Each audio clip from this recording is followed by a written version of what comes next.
ಕನ್ನಡ ನಾಡು, ಇದು ಕನ್ನಡಿಗರ ನಾಡಿಮಿಡಿತ. ತಾಲೂಕು ಘಟಕದಿಂದ ಮಾನ್ವಿ ತಾಲೂಕಿನ ನಗರ ಘಟಕ ಅಧ್ಯಕ್ಷರಾಗಿ ಸಮೀರರನ್ನು ಆಯ್ಕೆ ಮಾಡಲಾಗಿದೆ.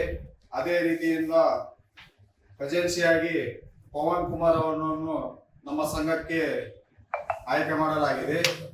ನಮ್ಮ ಅಣ್ಣೀರ ಸಮರ ಸಂಘದ ರಾಜ್ಯಾಧ್ಯಕ್ಷರಾದ ಶ್ರೀ ವೀರಭದ್ರಯ್ಯ ಸ್ವಾಮಿ ಅವರ ಆದೇಶದ ಮೇರೆಗೆ ಹಾಗೂ ಜಿಲ್ಲಾಧ್ಯಕ್ಷರಾದ ಮಾನ್ವಿ ನಗರದ ಘಟಕ ಶ್ರೀ ಸಮೀರ್ ಸೈಯದ್ ರವರನ್ನು ನೇಮಕ ಮಾಡಲಾಗಿದೆ. ಇಂದಿನಿಂದಲೇ ಕಾರ್ಯ ಪ್ರವೃತ್ತಿಗಾಗಿ ಕನ್ನಡ ನೆಲ ಜಲ ಭಾಷಾ ಸಂರಕ್ಷಣೆಗಾಗಿ ಹೋರಾಡಬೇಕೆಂದು ಸಂಘಟನೆಯ ತತ್ವ ಸಿದ್ಧಾಂತಗಳಿಗೆ ಬದ್ಧರಾಗಬೇಕು, ಸಂಘಟನೆಯ ಚುಚ್ಚು ಬಾರದಂತೆ ಎಚ್ಚರ ವಹಿಸಬೇಕೆಂದು ಈ ಆದೇಶದ ಪತ್ರದ ಮೂಲಕ ಘೋಷಿಸಲಾಗಿದೆ.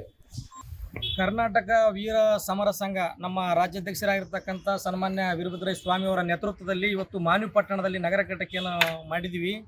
ಇಲ್ಲಿ ಕನ್ನಡ ಉಳಿಸಂತ ನಿಟ್ಟಿನಲ್ಲಿ ಕೆಲಸ ಮಾಡ್ಬೇಕಂತೇಳಿ ನಮ್ಮ ಕನ್ನಡ ಕಲಿಗಳು ಕಣ್ಮಣಿಗಳು ಇವತ್ತಿನ ಯುವಕರು ಎಚ್ಚೆತ್ತುಕೊಂಡು ಬಂದಿದ್ದಾರೆ. ಭಾಳ ಖುಷಿ ವಿಚಾರ. ನಾನು ಯಾಕೆ ಹೇಳ್ತೀನಿ ವಿಷಯ ಅಂತಂದರೆ, ಅಲ್ಮಿಡಿ ಶಾಸನದಿಂದ ಹಿಡಿದು ಏನು ಒಡ್ಡರಾಧನೆ ಎಂಬ ಗದ್ದೆ ಪದ್ಯ ಏನಿದೆಯಲ್ಲ, ಸುಮಾರು 2000 ಇತಿಹಾಸ ಇರ್ತಕ್ಕಂಥ ಕನ್ನಡ ಇವತ್ತು ಎಲ್ಲಿದೆಂಬ ರೀತಿಯಲ್ಲಿ ಹುಡುಕಾಡೋಂಥ ಪರಿಸ್ಥಿತಿ ಬಂದಿದೆ. ನಮ್ಮ ಈ ಮುಖ್ಯವಾಗಿ ಕಲ್ಯಾಣ ಕರ್ನಾಟಕ ಭಾಗದ ಈ ಗಡಿ ಭಾಗ ಏನು ರಾಯಚೂರು ಜಿಲ್ಲೆ ಇದೆ, ರಾಯಚೂರು ಜಿಲ್ಲೆಯಲ್ಲಿ ಇವತ್ತು ಕನ್ನಡ ನಶಿಸ್ತಿರೋದು ತುಂಬ ದುಃಖಕರ ವಿಚಾರ. ನಾವು ಕನ್ನಡನ ಉಳಿಸುವ ನಿಟ್ಟಿನಲ್ಲಿ ಇವತ್ತಿನಿಂದಲೇ ಪ್ರತಿಯೊಂದು ಮನೆಗಳಲ್ಲಿ ಕನ್ನಡವನ್ನು ತರಿಸುವಂಥ ಕೆಲಸ ಮಾಡಬೇಕಾಗಿದೆ. ಹೀಗಾಗಿ ಮಾನ್ವಿ ಪಟ್ಟಣದಲ್ಲಿ ಇವತ್ತು ಯುವಕರು ಕನ್ನಡ ಸಂಘನ ನಾವು ಮಾಡ್ತೀವಿ, ಕನ್ನಡನ ಉಳಿಸೋ ಪ್ರಯತ್ನ ಮಾಡ್ತೀವಿ. ಪ್ರತಿಯೊಂದು ಅಂಗಡಿ ಶಾಪ್ಗಳಲ್ಲಿ ಏನು ಇವತ್ತು ನಾಮಫಲಕ ಅಳವಡಿಕೆಯಲ್ಲಿ ತಾರತಮ್ಯನೇ ಮಾಡ್ತಿದ್ದಾರೆ, ಆಂಗ್ಲ ಭಾಷೆಯನ್ನು ಹೆಚ್ಚೆಚ್ಚು ಬಳಸ್ತಾ ಇದ್ದಾರೆ, ಬೇರೆ ಬೇರೆ ಭಾಷೆಗಳ ನಾಮಫಲಕವನ್ನು ಎತ್ತು ರೀತಿಯಲ್ಲಿ ದೊಡ್ಡ ಮಟ್ಟದಲ್ಲಿ ನಾಕ್ತಾ ಇದ್ದಾರೆ.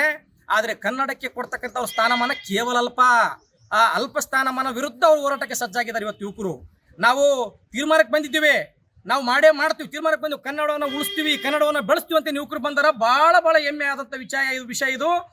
ಮೊನ್ನೆ ಈಗ ನಾನು ಹೇಳ್ತಾ ಇಷ್ಟಪಡ್ತಾ ಇದ್ದೀನಿ, ನಮ್ಮೆಲ್ಲ ಕನ್ನಡ ಕಲಿಗಳಿಗೆ ನೀವೆಲ್ಲರೂ ಒಗ್ಗಟ್ಟಿನಿಂದ ಇರ್ರಿ.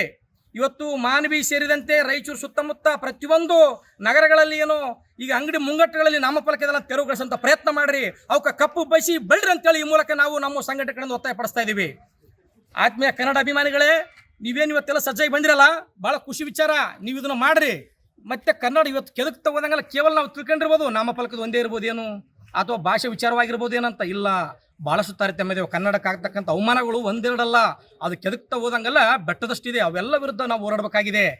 ಇವತ್ತು ಕರ್ನಾಟಕಕ್ಕೆ ಶಾಸ್ತ್ರೀಯ ಸ್ಥಾನಮಾನ ಸಿಕ್ಕದ, ಆದ್ರೂ ಏನು ಪ್ರಯೋಜನ ಅಂತ ನಮಗಂತೂ ಒಂದು ಅರ್ಥ ಆಗ್ತಾ ಇಲ್ಲ. ಶಾಸ್ತ್ರೀಯ ಸ್ಥಾನಮಾನ ಏನು ಪ್ರಯೋಜನ ಆಗ್ತದೆ ಅಂತ ಗೊತ್ತಿಲ್ಲ. ಕನ್ನಡ ಉಳಿಗೋಸ್ಕರ ಏನು ಮಾಡ್ತಾರಂತೂ ಗೊತ್ತಿಲ್ಲ. ಇವರೇನು ಕನ್ನಡ ಕಾವಲು ಸಮಿತಿ ಏನು ಇವೇದೇವೆ ಕನ್ನಡ ಬೋರ್ಡ್ಗಳು ಏನು ಕೆಲಸ ಮಾಡ್ತದೆ ನಮಗಂತ ಅರ್ಥ ಆಗ್ತಾ ಇಲ್ಲ. ಅವಾಗ ಸರ್ಕಾರ ಒಂದು ನಿರ್ದಿಷ್ಟವಾಗಿ ಕನ್ನಡಕ್ಕೇ ಸಚಿವಾಲಯ ಒಂದು ಇಲಾಖೆ ಅಂತ ತೆಗಿಬೇಕು. ಕೆಲವೊಂದು ರಾಜ್ಯದಲ್ಲಿ ಶಾಂತಿ ಮನುಷ್ಯನ ನೆಮ್ಮದಿಗೋಸ್ಕರನೇ ಒಂದು ಕೆಲವೊಂದು ಇಲಾಖೆಗಳು ಮಾಡ್ಯಾರ, ಶಾಂತಿ ಇಲಾಖೆ, ನೆಮ್ಮದಿ ಇಲಾಖೆ ಅಂತೇಳಿ. ಆದ್ರೆ ಯಾಕೆ ಕರ್ನಾಟಕದಲ್ಲಿ ಒಂದು ಕನ್ನಡಕ್ಕೋಸ್ಕರ ಪ್ರತ್ಯೇಕ ಇಲಾಖೆ ಯಾಕೆ ಮಾಡಬಾರ್ದು? ಇದು ಸರ್ಕಾರಕ್ಕೆ ನಾವೆಲ್ಲ ನಮ್ಮ ಸಂಘಟನೆ ಕಡೆಯಿಂದ ಅಕ್ಕೊತ್ತಾಗಿನ ಮಾಡ್ತಾ ಇದ್ದೀವಿ. ಸಮರ ಸಂಘದ ವತಿಯಿಂದ ತಾಲೂಕು ಘಟಕ ಇಂದು ರಚಿಸಲಾಯಿತು.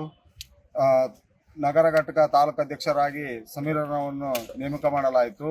ಅದೇ ರೀತಿ ನಮ್ಮ ರಾಜ್ಯಾಧ್ಯಕ್ಷರು ಹೇಳಿದರು, ನಾಮಫಲಕ ಹಲವಾರು ಇದ್ದಾವೆ, ಇನ್ನು ಅವರಿಗೆ ಟೈಮ್ ಕೊಡೋದು ಉದ್ದೇಶ ಇಲ್ಲ. ನನ್ನ ಪ್ರಕಾರ 1 ವಾರ ಟೈಮ್ ಕೊಟ್ಟಿದ್ದೀವಿ. ಅವರು ಅದನ್ನು ಎಚ್ಚೆತ್ತುಕೊಳ್ಳದಿದ್ದರೆ ನಾವು ಮಷೀನ್ ಬಡಿಯುವ ಪ್ರಯತ್ನ, ದಂಡಾಧಿಕಾರಿಗಳು ಹಾಗೂ ತಾಲೂಕಾ ಅಧಿಕಾರಿಗಳಿಗೆ ಮನವಿ ತಂದು, ತದನಂತರ ಅದಕ್ಕೂ ಅವರು ಏನು ನಮಗೆ ಬೇಜವಾಬ್ದಾರಿ ತೋರಿಸಿದರೆ ಮುಂದಿನ ದಿನ ಇದೇ ಬಸವರತ್ತು ಸರ್ಕಲ್ದಲ್ಲಿ ಉಗ್ರವಾದ ಹೋರಾಟ ಮಾಡ್ತೇವೆ.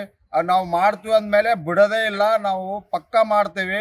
ಇವ್ರೇನು ಅನ್ಕೊಂಡಿದ್ದಾರೋ, ಹುಡುಗರು ಏನು ಮಾಡ್ತಾರೆ ಅಂದರೆ, ಇಂದಿನ ಹುಡುಗರೇ ಮುಂದಿನ ಪ್ರಜೆಗಳು, ದೊಡ್ಡವರೆಲ್ಲ ಏನು ಮಾಡ್ತಾರೋ ಬಿಡ್ತಾರೋ ಗೊತ್ತಿಲ್ಲ. ನಾವು ಅನ್ಕೊಂಡ್ಮೇಲೆ ಬಿಡೋಂಗಿಲ್ಲ. ನಾವು ಎಲ್ಲದಕ್ಕೂ ಸಜ್ಜು. ಜೈ ಕನ್ನಡಾಂಬೆ. ರಾಯಚೂರು ಜಿಲ್ಲೆಯ ಮಾನ್ವಿ ತಾಲೂಕಿನ ನಗರ ಘಟಕವನ್ನು ಇಂದು ನೇಮಕ ಮಾಡಿದ್ದೀವಿ. ನೇಮಕ ಮಾಡಿದ ಉದ್ದೇಶ ಏನಂದರೆ, ನಮ್ಮ ರಾಯಚೂರು ಜಿಲ್ಲೆಯಲ್ಲಿ ಭಾಷೆ ಏನಂದರೆ, ನಮ್ಮ ಇಂಗ್ಲೀಷ್ ಬೋರ್ಡು ಭಾಳಷ್ಟು ಮಾನ್ವಿ ತಾಲೂಕಲ್ಲಿ ನಮ್ಮ ತಾಲೂಕು ಅಧ್ಯಕ್ಷರು ಮೊನ್ನೆ ಅದಕ್ಕೆ ಹೋಗಿ ಅವ್ರಿಗೆ ಮಾತಾಡಿ ಹೇಳಿದ್ದಾರೆ. ಅವರು ಒಂದು ವಾರ ಟೈಮ್ ತಗೊಂಡಿದೆ. ಭಾಳಷ್ಟು ಇದ್ದಾವೆ, 1-2 ಅಲ್ಲ, ಭಾಳಷ್ಟು ಇದ್ದಾವೆ. ಹಾಗಾಗಿ ನಮ್ಮ ರಾಯಚೂರು ಜಿಲ್ಲೆಯಲ್ಲಿ ಕನ್ನಡಕ್ಕೋಸ್ಕರ ಹೋರಾಡೋದು ಭಾಳ ಇದೆ. ಕನ್ನಡಕ್ಕೋಸ್ಕರ ಅಂತಲ್ಲ, ಇನ್ನೂ ಭಾಳಷ್ಟು ಇದ್ದಾವೆ. ಇನ್ನೊಂದೇನೆಂದರೆ, ಈಗ ನಮ್ಮ ಜಿಲ್ಲಾಧ್ಯಕ್ಷರು ಹೇಳಿದರು, ನಮ್ಮ ಕನ್ನಡಕ್ಕಾಗಿ ಸಚಿವಾಲಯನೇ ಪ್ರತ್ಯೇಕ ಮಾಡಬೇಕಂತ ಹೇಳಿದರು. ಹಾಗಾಗಿ ನಮ್ದು ನಾವೇನು ಹೇಳ್ತೀವಿ ಅಂದರೆ, ಕನ್ನಡಕ್ಕಾಗಿ ಪ್ರತ್ಯೇಕ ಸಚಿವಾಲಯ ಮಾಡಬೇಕಂತ ಹೇಳಿ ನಮ್ಮ ಸಂಘಟನೆಯಿಂದನೂ ಒತ್ತಾಯ ಮಾಡ್ತೀವಿ. ರಾಜ್ಯ ಸರ್ಕಾರಕ್ಕೂ ನಾವು ಇಂದು ಪತ್ರ ಬರೆದು ನಾವು ಹೋರಾಟ ಮಾಡೋಕ್ಕೆ ಇವತ್ತಿನಿಂದನೂ ನಾವು ಇವತ್ತು ನಾಳೆನೇ ಪತ್ರ ಬರಿತೀವಿ ರಾಜ್ಯ ಸರ್ಕಾರಕ್ಕೆ. ಹಾಗಾಗಿ ನಮ್ಮ ನಗರ ಘಟಕ ಅಧ್ಯಕ್ಷರಾದ ನಮ್ಮ ಸಮೀರ್ ಅವರನ್ನು ಇಂದಿನಿಂದನೇ ಕಾರ್ಯಪ್ರವೃತ್ತರಾಗಿ ಸಂಘಟನೆ ತೊಡಗಿಕೊಳ್ಳಬೇಕೆಂದು ಅವರಲ್ಲಿ ಕೇಳಿಕೊಳ್ಳುತ್ತೇನೆ. ಸಬ್ಸ್ಕ್ರೈಬ್ ಮಾಡಿಕೊಳ್ಳಲು ಕೂಡಲೇ ಪಕ್ಕದಲ್ಲಿ ಕಾಣುವ ಬೆಲ್ ಐಕಾನ್ ಕ್ಲಿಕ್ ಮಾಡಿ ನೋಟಿಫಿಕೇಶನ್ ಪಡೆಯಿರಿ.